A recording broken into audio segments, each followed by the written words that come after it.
एक कीमती औषधि पौधा। तो आज हम आपके लिए एक ऐसे मेडिसिनल प्लांट की खेती लेकर आए हैं जिसमें मुनाफा भी बहुत है और इसके खरीदार भी आपको आपके घर पर मिल जाएंगे। तो वीडियो को लास्ट तक देखें और जानिए कि कैसे 1 एकड़ 2 लाख रुपए कमा सकता है आपके लिए भृंगराज का, वो भी सिर्फ 90 दिनों में। भृंगराज, जिसका वैज्ञानिक नाम इक्लिप्टा एल्बा है, एक बहुत ही कीमती औषधि पौधा है। इसे फॉल्स डेजी और करिसिला कन्नी के नाम से जाना जाता है। यह पौधा एस्टरकैसे फैमिली से संबंधित है और भारत, चाइना, थाईलैंड और ब्राजील में पाया जाता है। भृंगराज आमतौर पर ट्रॉपिकल इलाकों में कचरा स्थलों, दलदली इलाकों, झाड़ियों और सड़कों के किनारे उगता है। आइए जानते हैं कुछ मेजर पॉइंट्स में कि भृंगराज कैसे इतना फायदेमंद है। इसकी खेती के लिए उपयुक्त मिट्टी का पीएच 6 से 7 के बीच का अच्छा माना गया है। क्लाइमेट के बारे में बात करते हैं। भृंगराज की खेती भारत में सभी जगह की जा सकती है। ये पौधे कम सिंचाई और सूखे वाले जलवायु के लिए उपयुक्त है। ये भारत के हर हिस्से जैसे ट्रॉपिकल, सब ट्रॉपिकल और टेम्परेट रीजन्स में अच्छी तरह से उगाया जा सकता है। भृंगराज के लिए आदर्श तापमान 25 डिग्री से 35 डिग्री सेल्सियस है। अब कुछ और पॉइंट्स के बारे में बात करते हैं, जैसे कि लैंड प्रिपरेशन। भृंगराज की खेती करने के लिए सबसे पहले जमीन को अच्छे से जोता जाना चाहिए। खेत की संरचना इस तरह से तैयार करें ताकि एक तरफ पानी का बहाव रहे। रोपाई से पहले खेत को खरपतवार मुक्त किया जाना चाहिए। भूमि की तैयारी के दौरान 30 by 40 by 20 kg per hectare की दर से एनपीके और 15 टन पर हेक्टेयर की दर से FYM यानी कि फार्म यार्ड मैन्योर का प्रयोग बेसल डोज के रूप में किया जाना चाहिए। ट्रांसप्लांटिंग और ऑप्टिमम स्पेसिंग की बात करते हैं। नॉर्थ ईस्टर्न इंडिया के जलवायु परिस्थितियों में पौधों को प्रत्यारोपित करने का सबसे अच्छा समय अप्रैल से मई का है। हालांकि इसे अगस्त में भी लगाया जा सकता है, जहां नर्सरी को बारिश के मौसम में स्थापित किया गया हो।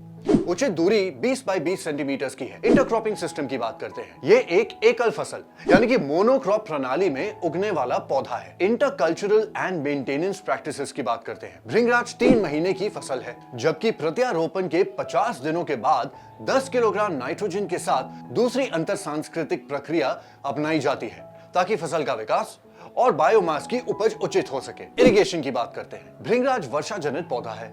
आमतौर पर इसे पानी देने की जरूरत नहीं होती है। अगर सूखे की स्थिति बनती है तब हल्की सिंचाई करें। ट्रांसप्लांटेशन के समय पानी देना आवश्यक है। वीड कंट्रोल की बात करते हैं। पहली निराई यानी कि वीडिंग रोपाई के 30 से 35 दिन बाद की जाती है और दूसरी निराई खरपतवार की वृद्धि की सीमा के आधार पर की जाती है। पहली कटाई के बाद अंतराल में खरपतवार की वृद्धि को रखने के लिए निराई करनी चाहिए। पेस्ट्स एंड डिजीजेस की बात करते हैं।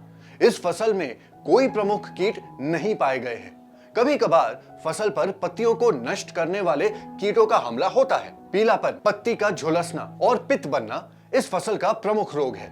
इन रोगों को 0.2% मैंकोजेब का छिड़काव करके प्रभावी रूप से नियंत्रित किया जा सकता है। हार्वेस्टिंग की बात करते हैं। नए फसल के लिए जमीन से 10 से 12 सेंटीमीटर छोड़कर ऊपर के हिस्से को काटकर रोपाई के 90 दिन बाद कटाई की जाती है। ऊपर के हिस्सों को साफ करके छाया में सुखाकर बोरियों में पैक करके ठंडी और सूखी जगह पर रखना चाहिए। भंडारण के दौरान किसी भी तरह का फंगल इन्फेक्शन ना हो, इसका ध्यान रखना आवश्यक है। इसके आयुर्वेदिक उपयोग के बारे में बात करते हैं। भृंगराज को आयुर्वेदा में कफ और वात के विकृत अवस्थाएं, जिगर के रोग जैसे सिरोसिस और इन्फेक्टिव हेपेटाइटिस और हेपेटिक एनलार्जमेंट के इलाज के लिए इस्तेमाल किया जाता है। फार्मास्यूटिकल एप्लीकेशंस की बात करते हैं।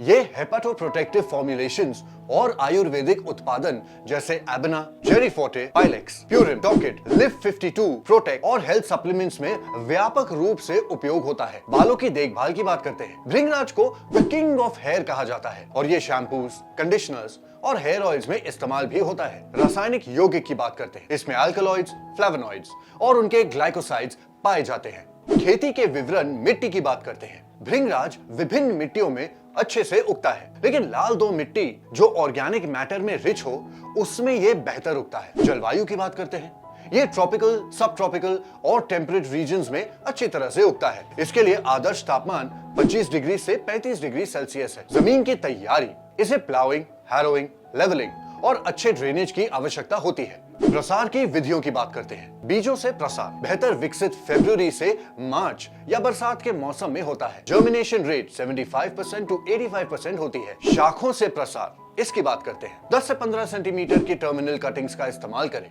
4 से 6 हफ्तों में जड़ें बन जाती हैं। पौधा लगाना और देखभाल कैसे करें। रोपाई बीजलिंग्स या रूटेड कटिंग्स को 20 बाय 20 सेंटीमीटर की दूरी पर लगाएं।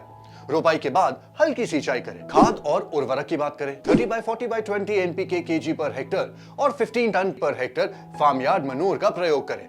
एनपीके का स्प्लिट एप्लीकेशन करें। सिंचाई की बात करते हैं। शुरू में हफ्ते में 2 बार, फिर जरूरत अनुसार हफ्ते में 1 बार सिंचाई करें। निराई कैसे करें ये भी जान लेते हैं। पहली निराई 30 से 35 दिन पर करें, फिर जरूरत अनुसार निराई करते रहें। कीट और रोग प्रबंधन कोई मेजर कीट नहीं है, कभी कभी पत्ते खाने वाले इंसेक्ट्स दिख जाते हैं। रोग की बात करते हैं। पीलापन, लीफ ब्लाइट, गॉल फॉर्मेशन, इन्हें 0.2% मैनकोजेब स्प्रे से नियंत्रित करें। कटाई और उत्पादन इसकी बात करते हैं। पहली कटाई 90 दिन पर करें, 10 से 12 सेंटीमीटर छोड़कर, ताकि रतून क्रॉप के लिए स्पेस रहे। सफाई करके छाया में सुखाएं। उत्पादन की बात करते हैं। ताजी हरी भाजी 8 टन पर हेक्टर अप्रैल से जुलाई और रतून क्रॉप से 3 टन पर हेक्टर अगस्त से सितंबर मिलती है। सुखाने पर मॉइस्चर 60% कम हो जाता है। अतिरिक्ता की बात करते हैं। वार्षिक ताजी हरी भाजी उत्पादन 11 से 12 टन पर हेक्टर। सूखी हरी भाजी का उत्पादन 6000 किलोग्राम पर हेक्टर। खेती का खर्चा 20,000 रुपए पर हेक्टर। कुल आय 1,50,000 प्रति हेक्टर और शुद्ध आय 1,30,000 प्रति हेक्टर हो सकती है। औसतन भृंगराज पहली फसल अप्रैल से जुलाई के दौरान लगभग 8 टन पर हेक्टर की उपज देता है और नई फसल अगस्त से सितंबर से 3 टन प्रति हेक्टर। बीज इकट्ठा करने का सही समय तब होता है जब बीज काले रंग के हो। काटे गए बीजों को अच्छी तरह से सुखाने के बाद साफ करके भंडारण कर सकते हैं। इकोनॉमिक्स औसतन भृंगराज का एक वर्ष में लगभग 11 से 12 टन प्रति हेक्टर का फसल हमें मिलता है। सूखने पर यह 60% नमी खो देती है और औसतन 6000 किलो सूखी फसल प्रति हेक्टर प्रति वर्ष प्राप्त होता है। खेती की अनुमानित लागत 1 हेक्टर के लिए लगभग 50,000 रुपए की है। सूखी जड़ी बूटी के लिए 100 रुपीस पर केजी की मौजूदा बिक्री कीमत के साथ प्रति हेक्टर 6 लाख रुपए का टोटल लाभ प्राप्त किया जा सकता है। इस प्रकार 1 हेक्टर में भृंगराज की खेती करके 5,50,000 रुपए का शुद्ध मुनाफा प्राप्त किया जा सकता है। तो अगर ये सारी इंफॉर्मेशन के अलावा भी अगर आपके मन में कोई भी और सवाल हो या कमेंट हो, हमें कमेंट सेक्शन में जरूर बताइए। And as always, until the next time, happy farming.